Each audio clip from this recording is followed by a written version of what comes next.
Most of our clients have moved down to the States from Canada, but they still have family up in Canada. And it can cause a lot of angst when you're receiving a Canadian inheritance as a US resident. Today, we're going to talk about the tax implications, both on the US and Canadian side of receiving a Canadian inheritance as a US resident, as well as one particular asset that you need to be aware of and plan for as far as tax implications are concerned. Hello,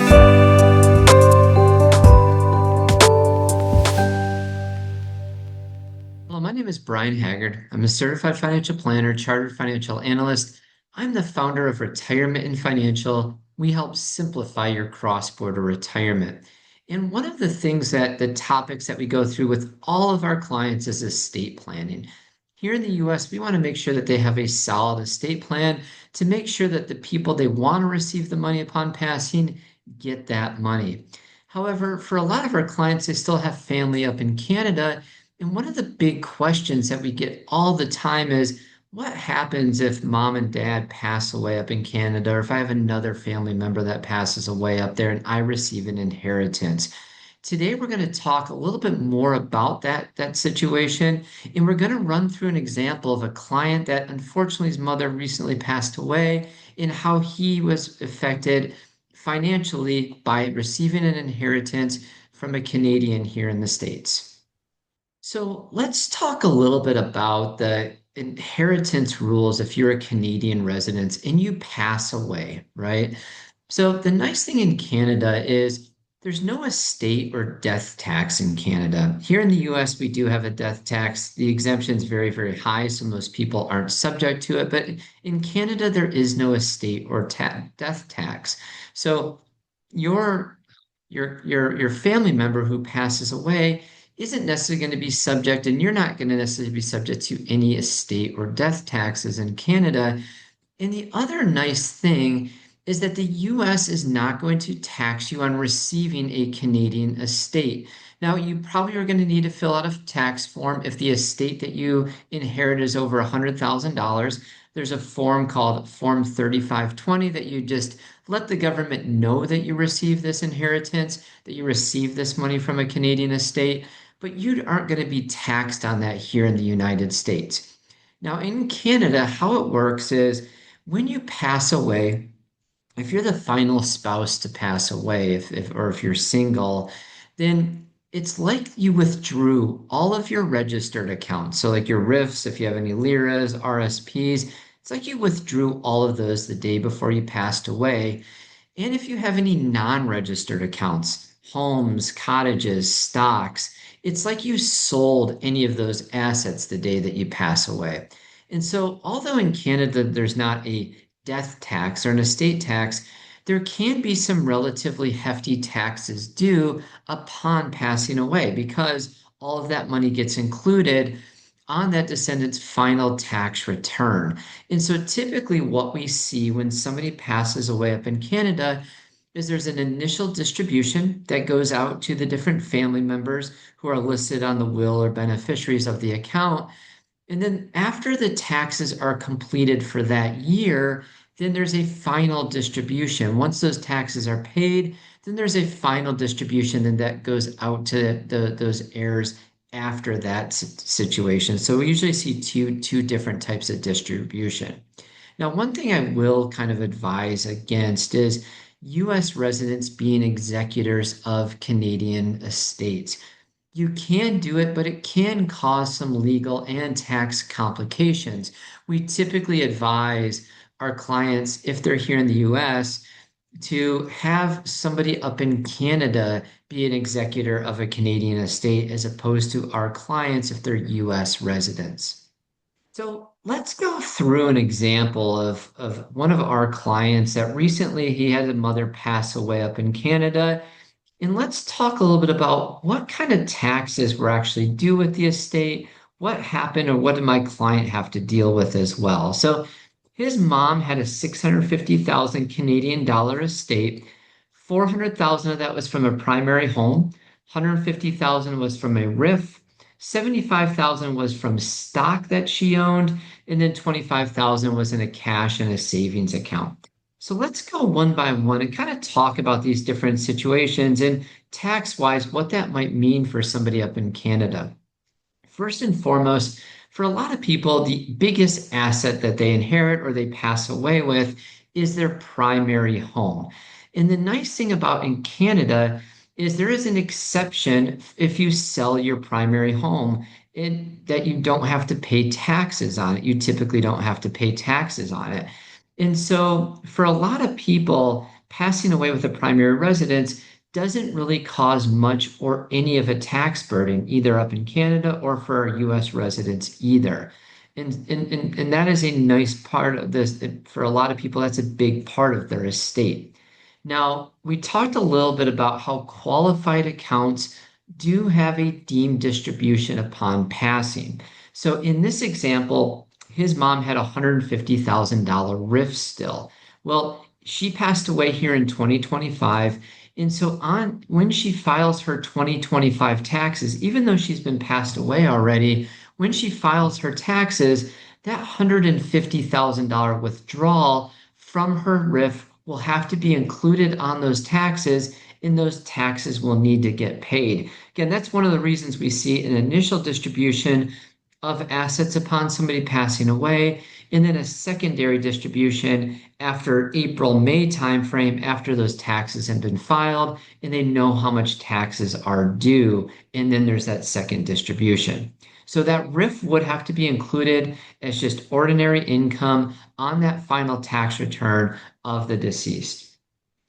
The next part of this is that she had a $75,000 stock account. She had bought some dividend stocks 20, 30 years ago, was collecting the dividends, and she only paid $20,000 back in the day for these stocks, but now they're worth $75,000. So we were able to track down the cost basis. But unlike just similar to the RIF account in which she has to take a distribution from the RIF, it's like that she sold her stock account the day before she passed away as well. And so she had bought those stocks for $20,000 20 years ago. Today, the value of the stock is $75,000. So on that final tax return, we're going to have to include another $55,000 of capital gains on there as well. She also had some money in a savings and checking account, but savings and checking account is really not taxable. There's no capital gain on those type of accounts. So that money was passed on to our client completely tax-free, and she didn't need to include that on her final tax return either. So I'll tell you, for the most part, people tend to be relatively relieved that the tax situation is not as bad as they thought. They don't really have to pay any US taxes on these distributions. The Canadian taxes get paid and then a final distribution gets paid out. And sometimes, especially if there's no RIF accounts available anymore, that with those taxes are pretty easy and minimal as well, even on the Canadian side on that final tax return. But there is one circumstance that you do need to be aware of that didn't apply to this client, but we have seen in the past that can cause a pretty big tax headache. And that is if you are inheriting a family cottage. We've seen so many of these cottages in Canada go from maybe they bought this cottage for 100,000, 200,000, 20, 30 years ago, and now it's worth $1 million, right? We've seen these big increases on these cottages. Well, unfortunately, cottages don't always have the same taxable capital gain exemption like a primary home. And so if you inherit a cottage, it can be like your family members had sold that cottage the day they died and then passed it on to you after that inheritance. Now, if you want to remain in that cottage, that can mean some pretty big tax bills because that capital gain, again, let's just say that they bought the cottage for $100,000, or maybe they even inherited it and it was $100,000 at that time. Maybe it's $1 million today. They would have to include that $900,000 of capital gains on that final tax return. And unfortunately, if you want to keep that cottage, somebody's going to have to pay those taxes, right? They may not have enough cash to pay those taxes. And if you don't want to sell the cottage, there may not be proceeds from the cottage to pay the taxes either. So this is a circumstance in which the kids may need to come and actually pay a bunch of taxes on this cottage, even though it's not necessarily your tax burden. It is in theory your parents' tax burden and your family member's tax burden. Now, for a lot of our clients here in the US, we almost never recommend life insurance when they're in retirement. Life insurance, for the most part, is meant to replace lost earned income if somebody were to pass away. However, in Canada, a lot of times we see people maintain life insurance even in retirement, even in their old age, because if they pass or when they pass away, they want to make sure that these proceeds are available to the kids to pay the taxes in that type of situation. So that's one way that you may want to try to figure out how to easily pay these taxes on that inheritance. But if you do have a family cottage and you are going to inherit it, you just want to be mindful that there could be a fairly large tax burden coming your family or your way. Now let's talk about what happens once you receive the inheritance, right? The executor says, "Hey, Mr. and Mrs. Smith, you're going to receive this $650,000 Canadian. We're going to deposit it. Typically, we see it deposited into a Canadian checking account first. Usually, the institutions aren't going to convert this to US dollars and then send you a US dollar check. So they're either going to send you a US dollar check, which we have seen in the past, and then you're going to have to try to deposit that into a US bank somehow, which can be very tricky and very expensive as well. Typically, what we recommend doing is have that money deposited into a Canadian checking account. If you're a Canadian resident, if you're a US resident, maybe you haven't lived in Canada for 5, 10, 20 years, I still always recommend to my clients that they keep open a Canadian dollar checking account. It could be for a circumstance like this. It could be a circumstance if they take their RIF withdrawals or RSP withdrawals. Typically, those are all going to come up in Canadian dollars, and usually it's the easiest thing to do to get it deposited into a Canadian checking account. Now, like I said, typically you're going to get a couple distributions. You'll get one immediately or within the first couple months of somebody passing away. Then you'll get a final distribution, typically after taxes are filed and completed. Now, my suggestion, once these distributions occur to you, you can keep that money up in Canada if you like to, but I almost always recommend to my clients to get that money down to the States as soon as possible. Now, I know there's some issues with that, especially a lot of people are nervous with the exchange rate right now. And if you're going to move back to Canada in the next couple of years, I can see the reason why you maybe don't want to move the funds down here.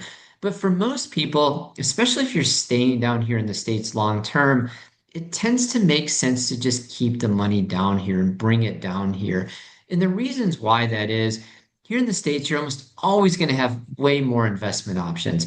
Up in Canada, you're typically limited to GICs or maybe a savings account that you could keep up there.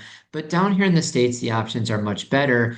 And down here, there's also much less tax concerns. There's certain investments up in Canada that can cause some pretty big tax filing issues down here in the States. Not to mention, you'll also have a more onerous FBAR or Form 8938 that you'll have to file every year on these taxes as well. So I usually recommend to my clients, let's get this money down there sooner rather than later, and let's start to get that money invested or at least do something with it so it's just not sitting in a savings account forever.